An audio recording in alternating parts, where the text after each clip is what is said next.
just a moment, it's preparing to go live.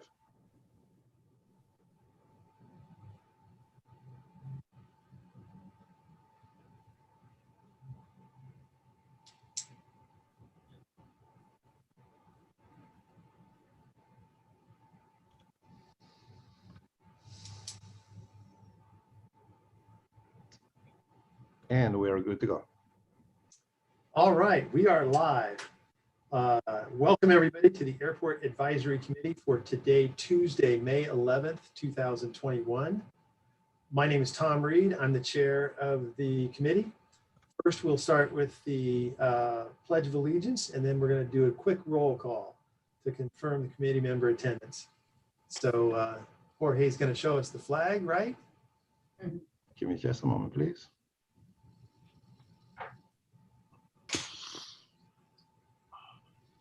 If not, I've got one nearby. Just a second. Can you see my notes also, or can you see just the display? We see the blue and white real estate assets display. Okay. You can see the notes as well. There it is.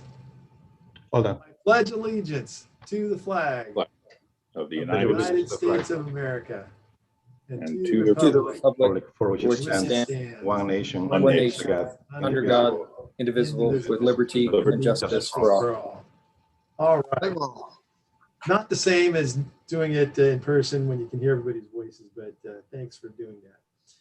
All right, so our roll call, we'll start off with Mike Ogilvy.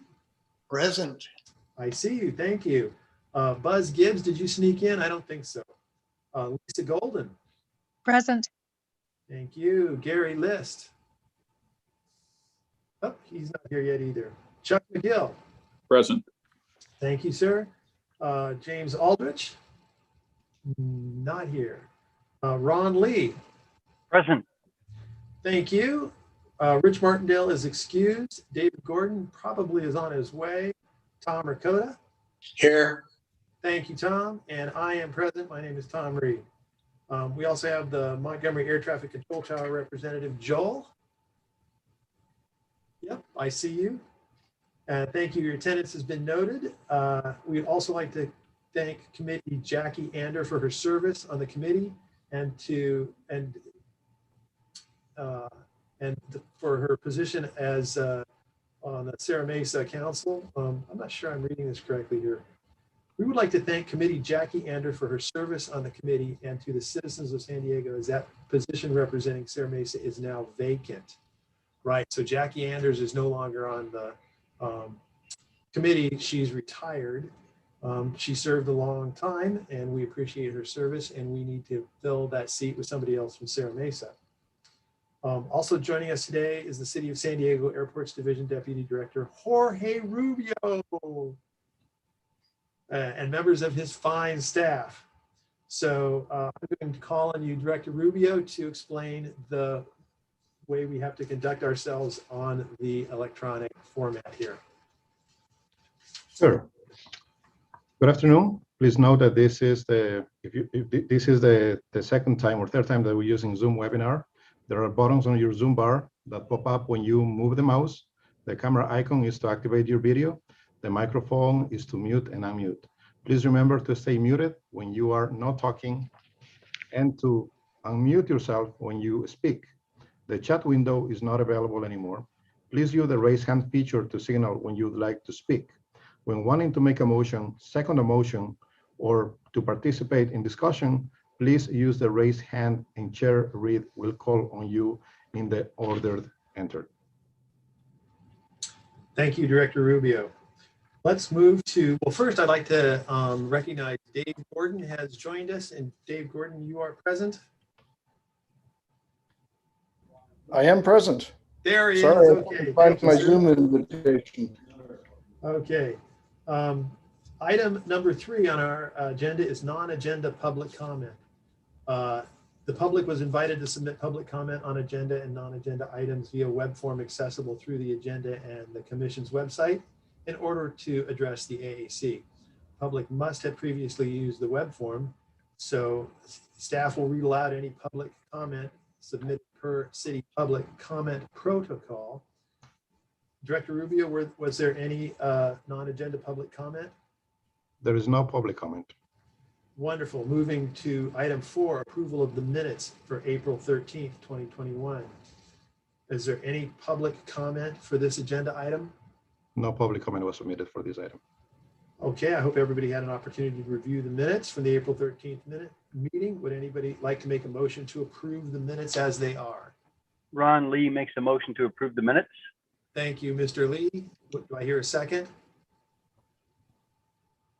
I second. Thank you, Chuck. We have a motion and a second.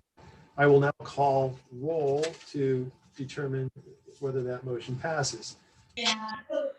Member Mike Ogilvy. Aye. Thank you. Lisa Golden.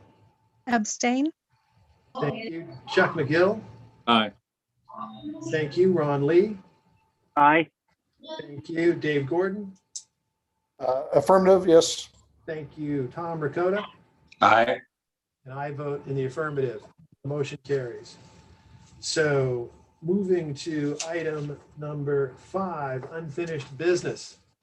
There are no unfinished items. Moving right along. Number 6, new business. We are going to receive and file the fiscal year 2021-22 airport budget presentation. Director Rubio, are there any public comments regarding this item? There is no public comment regarding this item. All right, please continue with the introduction of this item for us. Thank you. So this is the second time that I'm presenting the budget to the Airport Advisory Committee. Last year was the first time that I did it on my own. Now, I wanted to thank the airport staff, Rodel Riego and Claudia, and everybody else who has worked on this and submitted their information in order to get the information for the proposed budget. It takes a lot of effort, and their work does not go unnoticed. So with that being said, as you know, the Airports Division is part of the Real Estate Assets Department. We operate 2 airports. Both of them are reliever airports, Montgomery Gibbs Executive Airport and Brownfield Municipal Airports. We operate, develop, and manage those airports.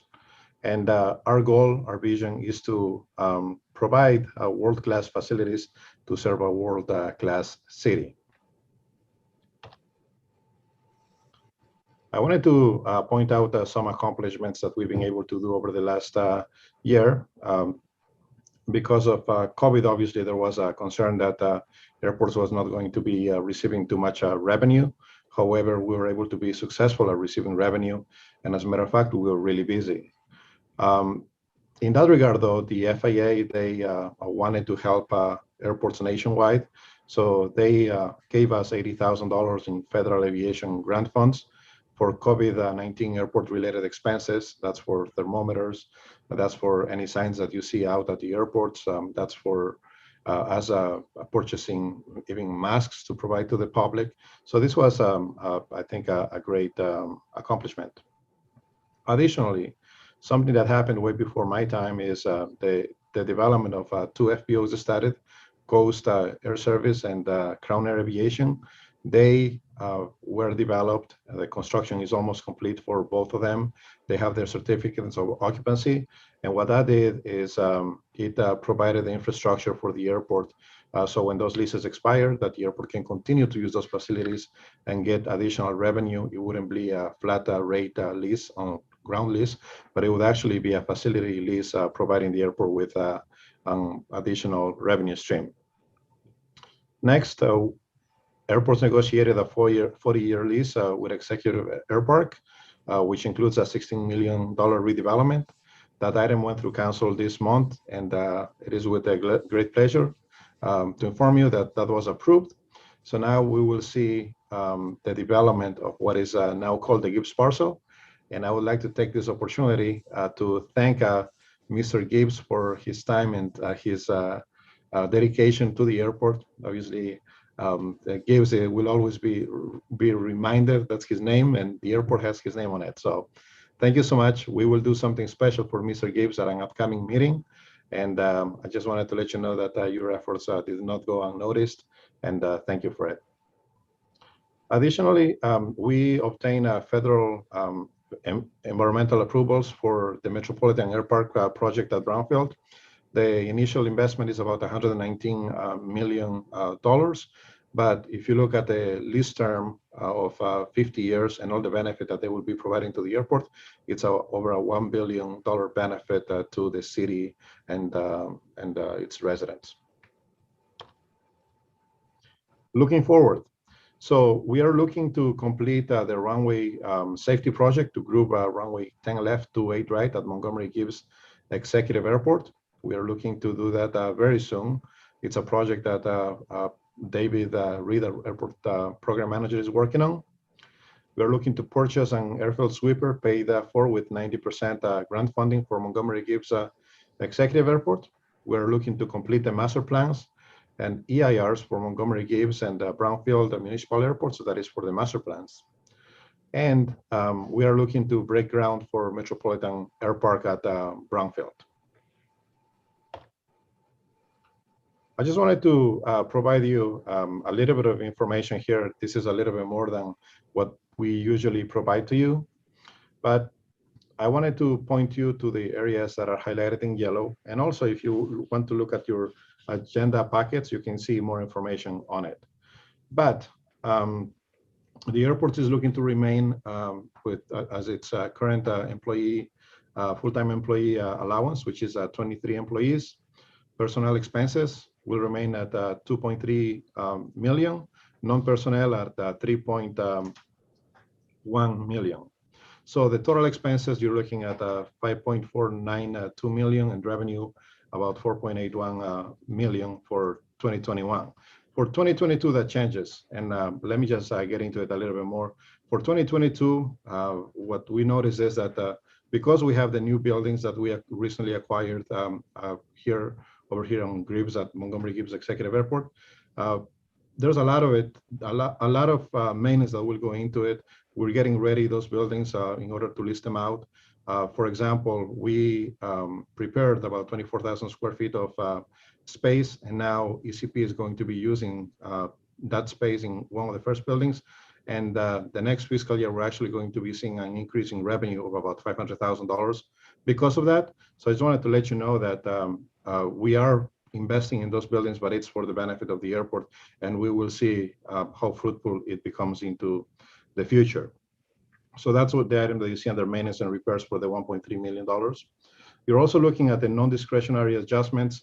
Those are adjustments that are based on labor, union negotiations, cost of living adjustments, insurance. Some of those calculations are done outside of airports, and that amount is, like I said, is $247,000. Safety and security expenses, you're looking at about $170,000. That has to do with upgrades to security gates. You're looking at security cameras also that we're looking to implement. Now, the next item under property and interest revenue, that's one that I told you that we are painting a more realistic picture as to what our revenue stream is. So we are increasing our revenue potential or allowance to $2.2 million. And again, we have new leases that come on board. I mean, we have 3 FBOs, another FBO that's in the works, the helicopter FBO.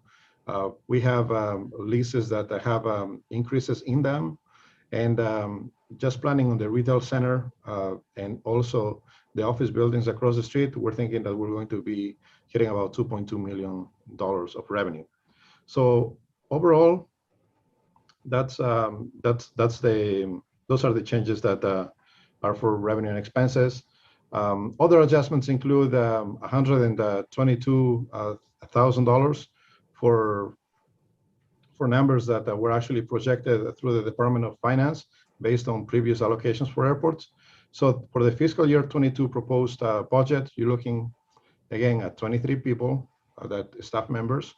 You're looking at a total expenses of $7.6 million, and you're looking at a revenue of $7.1 million. Now, you may notice that expenses exceed revenue. We try to project a little bit more for expenses, just in case we need to use sources throughout any type of emergencies. As you may have noticed, we had an emergency this year, and we even needed to go to council in order to get additional funding for the airplane occurrence that happened here at Montgomery Gibbs. With that being said, we project that we're going to be healthy. Our fund right now remains at about $12 million, and that does not include the capital improvement budget. So with that, I'm happy to answer any questions. Thank you, Director Rubio. Do we have any questions? I don't see any hands raised. Okay, well, if there's no questions, then I would like to call for the vote to accept this into the record. Let me get to, we're going to call it receiving and filing the airport's budget presentation. Would anybody like to make a motion to receive and file the presentation about the fiscal year 22 budget presentation? Yes, I would like to make Thank such a. Thank you, Mr. McGill. And do we have a second? Ron Lee, seconds. Thank you, Mr. Lee. Okay, so now that we have a motion and a second, we have one more chance for discussion. And I will call your name, and you can vote yay or nay, starting with Mike Ogilvy. Yay. Thank you. Buzz Gibbs, thank you for attending. I see you're online now. He's muted. Can you unmute everybody, Jorge? Let me see if I can do that. I don't think I have that capability. Buzz, if you can hear me, you got to unmute yourself so that you can say yay or nay.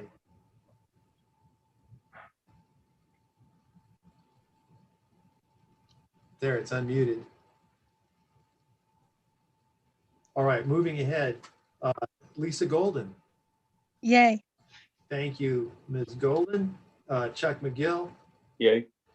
Thank you, Ron Lee. Yay. Thank you, Dave Gordon. Take that as an abstention. Tom Ricotta. Yay. Thank you, and I'm voting yay. So the motion passes to receive and file the presentation on the airport budget. Thank you. Okay, moving to staff reports. Director Rubio, would you like to read any public comment on this agenda item? There is no public comment on this agenda item. Okay, thank you. Well, let's turn it over to your fine staff and hear their reports. Thank you. If you don't mind, I would like to start today with my items, and I'll call on staff accordingly. So as mentioned before, the MYF properties list went through, and we will be preparing something for Mr. Buzz Gibbs. So we're happy that that went through, and we look forward to working with the new tenant in order to develop the facility.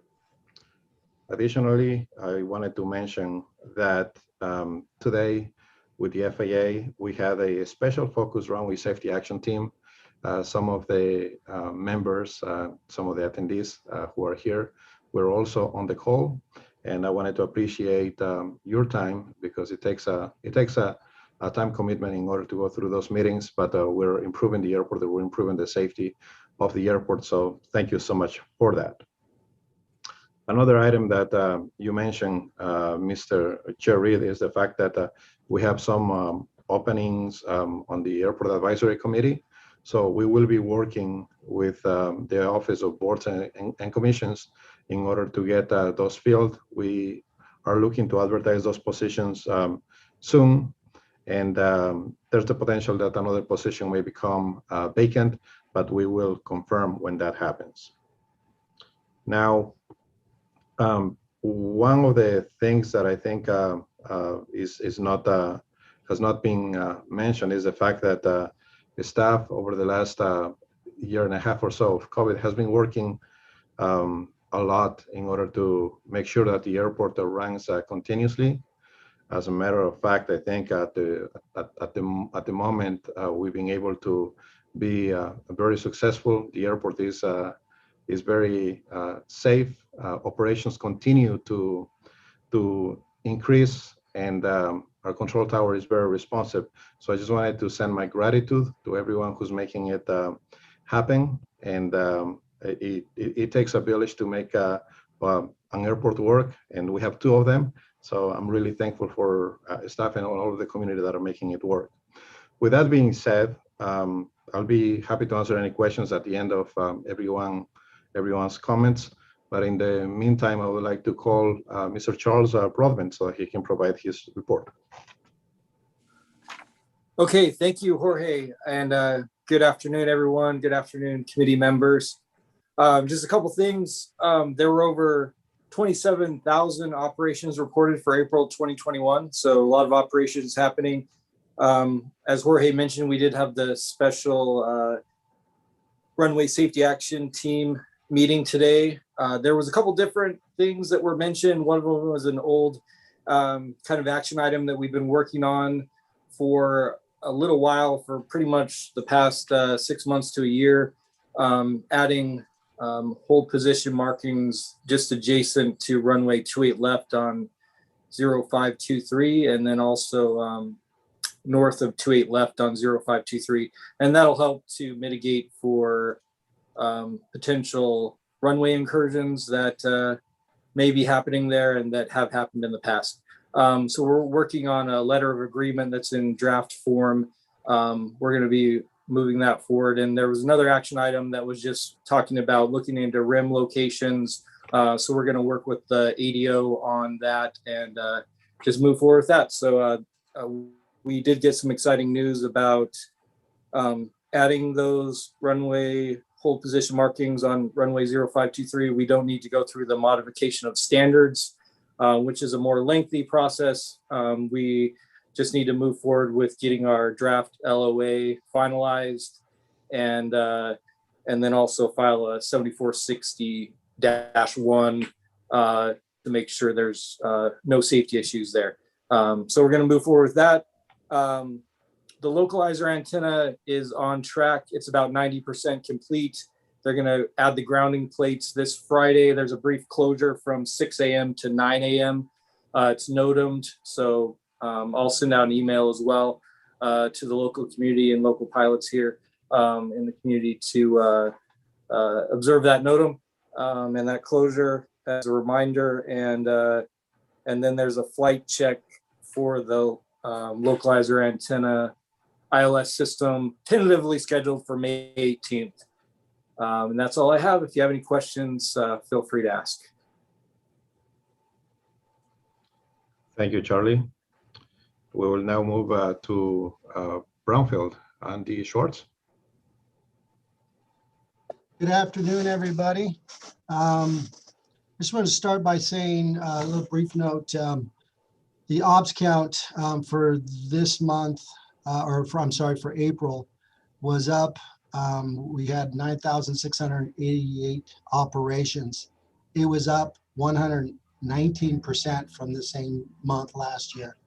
And that's because this is when COVID hit us last year and the ops count plummeted. So I just kind of wanted to bring that up and kind of give you an idea, what the ops counts looked like from the same time last year. But to put that in perspective, we're actually probably up about 40% for our ops for this month. That being said, so we're currently, like I said, about 45% above normal for the year.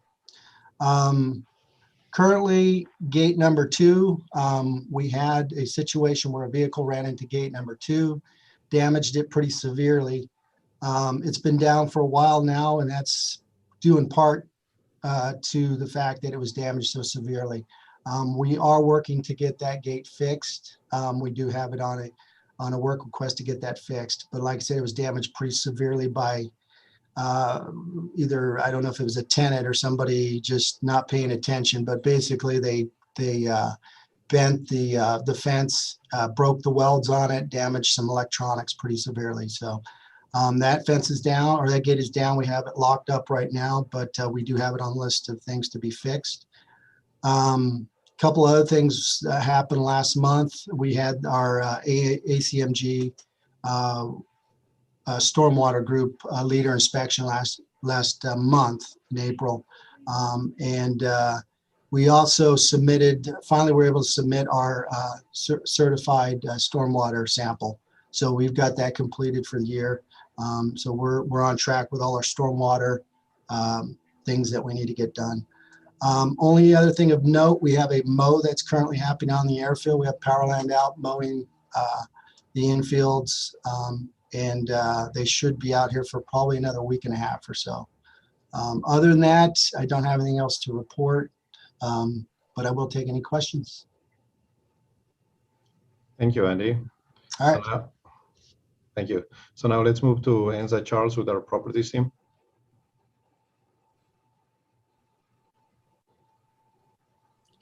Good afternoon, everyone.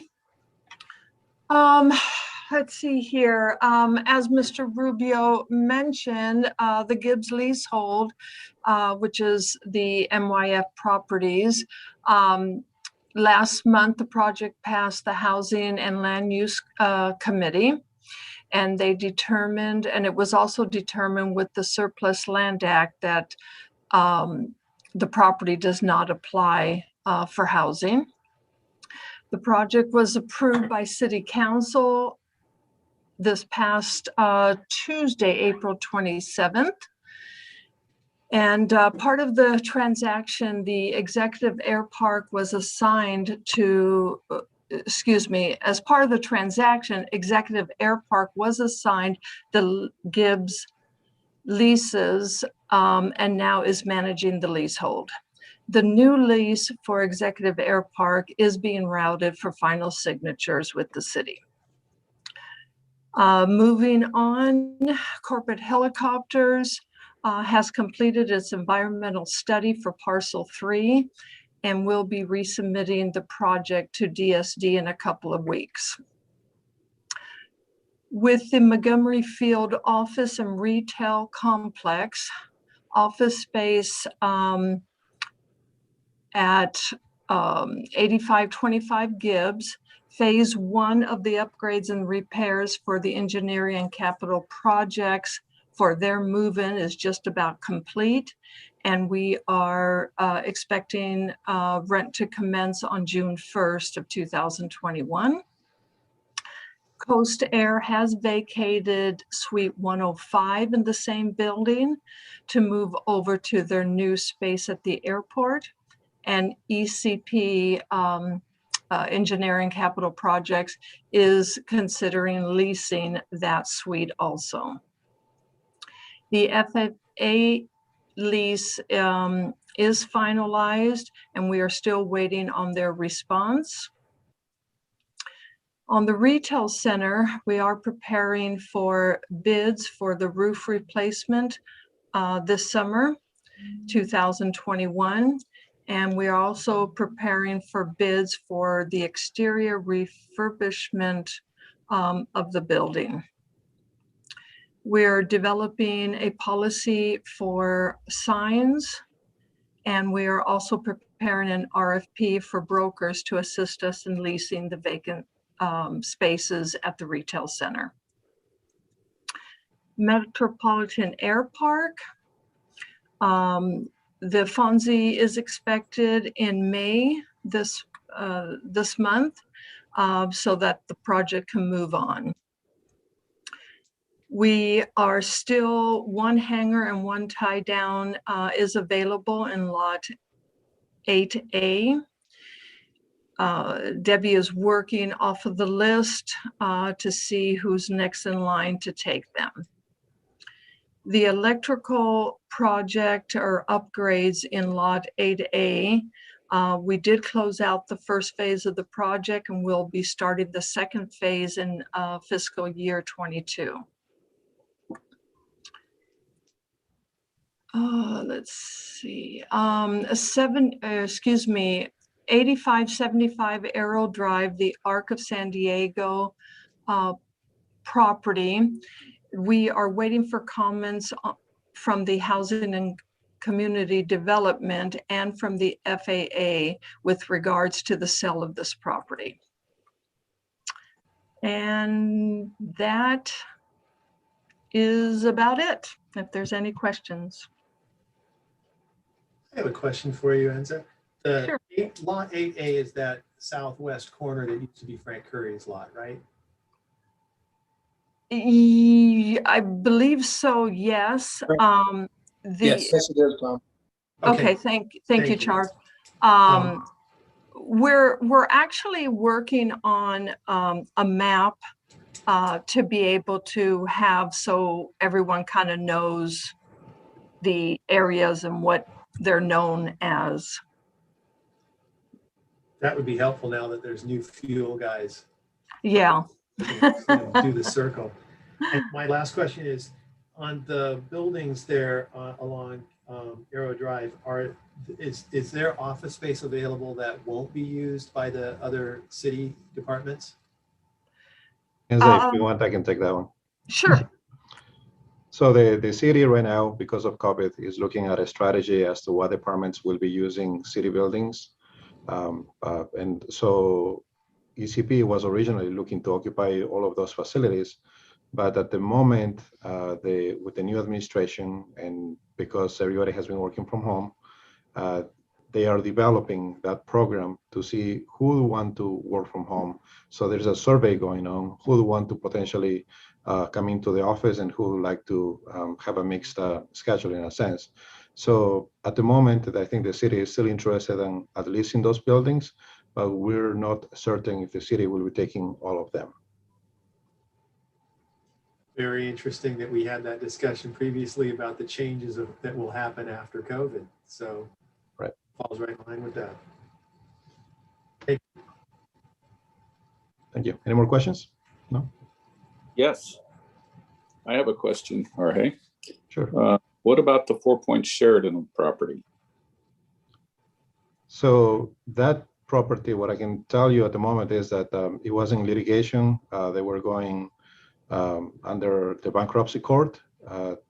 They were unable to pay the bankruptcy court fees, and they're not in bankruptcy anymore. However, we're still in litigation with them, so there's not much that I can comment on it at this point. Okay, one other question. How long is that big jet going to sit over there by the hotel? They were looking to potentially move that to a hangar over here by Crown Air. I will need to follow up and get back to you on it. Thank you.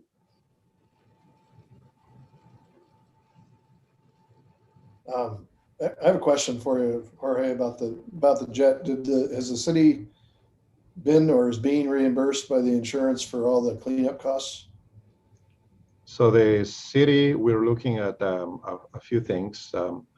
We are looking at the owner of the aircraft as the responsible party for the operator of the aircraft for what happened. However, we understand that they have an insurance policy. We have worked with their insurance policy, and they're still determining if they will be responsible for what happened. If that's not the case, then there's the possibility that the airport's insurance policy may be able to cover it. There is an adjuster that is coming out soon to take a look at the site, and they will determine if that's possible. However, if the insurance company from the city is able to pay for it, there will potentially be litigation against the operator or insurance company of the aircraft owner. Thank you. Thank you. Can I sneak one more question in for Charlie?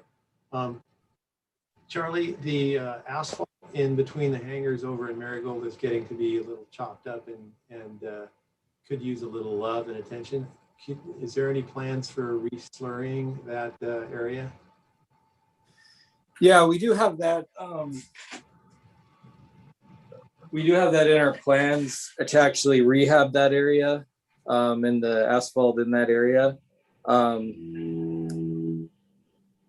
have to see if we can move that up, but it is part of our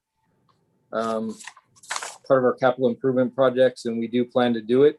It was slurry sealed before, and I do see what you're saying. It is alligatoring, and it's deteriorating quite rapidly. So it's definitely an area of concern, and I am aware of it, and I'll work with our team here to address it as soon as possible. Thank you very much. Sure.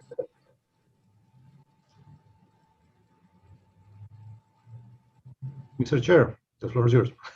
Okay, thank you. I was waiting for you. All right, well, the moment we've all been waiting for, our air traffic control tower report, the most exciting guy in the meeting, Joel Ryan. Would you like to take it away, Mr. Ryan? Good morning, board members. Looks like Jorge and Charles covered what I was going to cover already about the special focus RSAT and the outcome or the potential outcomes that came out of it. Other than that, the tower's been busy as usual. Trying to keep up with the traffic with the limited staff we still have here, but we're making do to keep you guys safe. Other than that, that's all I got for Montgomery Tower. Joel, is there anything that stands out that is, you know, something that we can do to communicate to the knuckleheads that fly around the airport that, like, make sure you repeat your call sign and the hold short instructions or anything like that? I think sorry, I had a helicopter just fly by the tower, so it's hard to hear your question, but I think you were asking what the general flying public could help us out with. Was that the question? Yes, yes. Is there anything in particular you would like us to try to help you out with?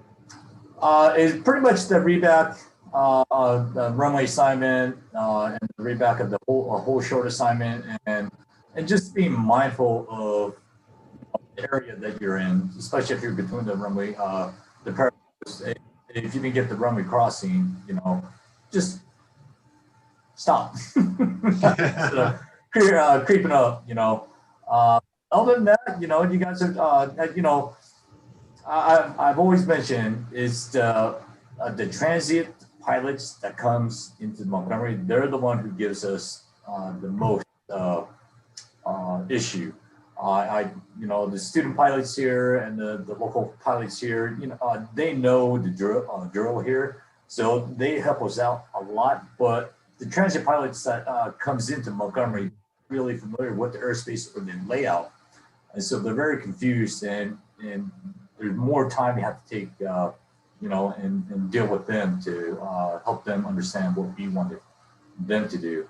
And so, but number one thing is just read back the runway sign and read back whole short instructions. Okay, thank you. Oh, and another thing, Tom, if you could pass it around, is I know when different schools have different requirements when they land, when they exit, they have to go through a checklist. If they could expedite the checklist with their students instead of the exit points, that would greatly help us out also. Sometimes we've been noticing now, I don't know if Coast or some other flight school you got your students, but they're sitting a lot more. It seems like they're sitting at the exit point longer than usual, and so so if you could maybe pass it around, you know, and then we're also trying to get in touch with the flight schools also to try to do some outreach program. And one of the things is to, hey, once you exit, you know, try to call a ground control or tower ground, you know, if possible, so we can keep it open and keep the traffic moving. You got it. I'll pass that around. Thank you. And Joel, I think, oh, sorry. No, go ahead. Go ahead. Yeah, so I've noticed that too. And it's not just the coming off the runway, it's wherever a lot of the flight school airplanes are, or some of the CFIs with their students in +1, they seem to have little awareness of what's going around. You know, they stop somewhere, they're waiting to get, you know, turn from Kilo onto Golf, and they get their taxi clearance, and then they sit there for another 5-10 minutes doing something. Yes. And I see the same thing at the Executive Airpark. There's no awareness of anybody else behind them or around them, or they're waiting for them. Well, I'll work with Tom and see if we can get that not to the just to the club, but also the flight schools. There's a lot of new young flight instructors, and they're really, they're learning too, and they need to kind of be aware of what's going on. And Dave, we understand they're learning, so it's one of those things that we have to remind the flight school by reaching out to them, having that controller tower outreach program, and to say, hey, if you're at the ramp and if you're not really ready to taxi, don't give us a call, because or you block blocking like a taxi route, So give us a call when you're ready to taxi. Then, we can be more efficient that way. Definitely, we will pass the word. And Director Rubio, to keep us legal, I need to ask you, was there any public comment regarding the agenda item of air traffic control tower? No public comment for this item. Okay, Thank you. thank you. We are legal now. And thank you, Mr. Ryan. It's always a joy to hear from you. And please express our gratitude to your fine staff up in the tower. They do such a great job. Chair, Well, really, thank I you, believe Tom. Ms. Golden has a question. Hi there. Oh, Is it okay if I ask a question? Sure. The question is this, I can't remember the couple's name that does all those videos. They're local. King? King Schools? Yeah, King. Martha. Yeah. Yeah. Maybe it would be something that either ground control or actually anybody in ATC might be able to work with some of the locals here, find out what these specific problems are, and maybe communicate that to the Kings. See if they could put out maybe like a little local virtual lesson, like, okay, well, we're at the exit point, we need to expedite this, and whatever your complaints are of people dragging their feet to move their aircraft, and slowing down the takeoffs and everything else, see if maybe they could do like a little tiny virtual lesson and put it out to all of the schools and say, look, these are the problems. Perhaps showing your students this little 5-minute clip might help, or that might bring it across, because the students are obviously going to have a tough time. And you're saying the instructors are dragging their feet. So perhaps this is a good way to get your message across. I mean, that's a good point, Lisa. But then when you're talking about an outside entity making a production video involving an FAA employee, it's not just my blessing I have to give. I have to go. No. It doesn't have to be. It means what I'm trying to say is maybe air traffic control has these certain issues. It might be good to pass it off to the Kings and the local people to say, look, these are the problems that you addressed here today in the meeting. It doesn't have to be a Federal Aviation Administration employee that does the video. All it needs to be is maybe a little tiny round table to say, hey, Kings, can you guys do this for the locals here to help these students out? And, you don't have to put any FAA employees in it if you don't want to.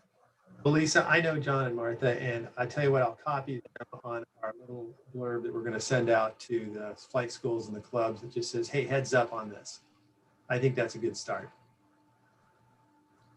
Thanks, Tom, and thanks, Lisa, for your input. Okay, moving on to other reports. We're on agenda item number 9, closing in on the finish line. Are there any other public comments on agenda item number 9? No public comment on agenda item 9. Okay, committee comments, number 10. We are now at the point where if you have any member comments, you may speak up.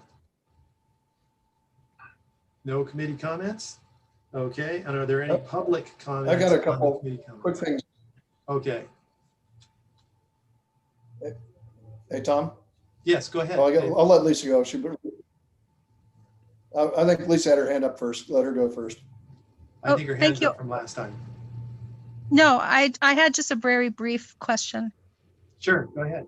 I don't want to open Pandora's box. I just want maybe a real short and sweet answer. Whatever happened with Customs and Border Patrol over there at Brown? Very succinctly in a nutshell. all the payment of their facility, whatever happened with that? That's a very good question. We're still in communications with them. Obviously, if the city is willing to build something for them, it will need to be approved by city council. So we're working to see how that will look like. And if the city says that we want to move forward and build a temporary facility for them, then you will see that item come through the AAC, and then I will go to land use and housing, and then through the city council. So you're kind of off the hook for the moment, and because I didn't notice it in the budget, that's why I was asking. So I wouldn't say we're off the hook. They're still requesting it. They're demanding it. But again, it has to be approved by city council, and we can't really promise that we're going to build it for them until we get that okay.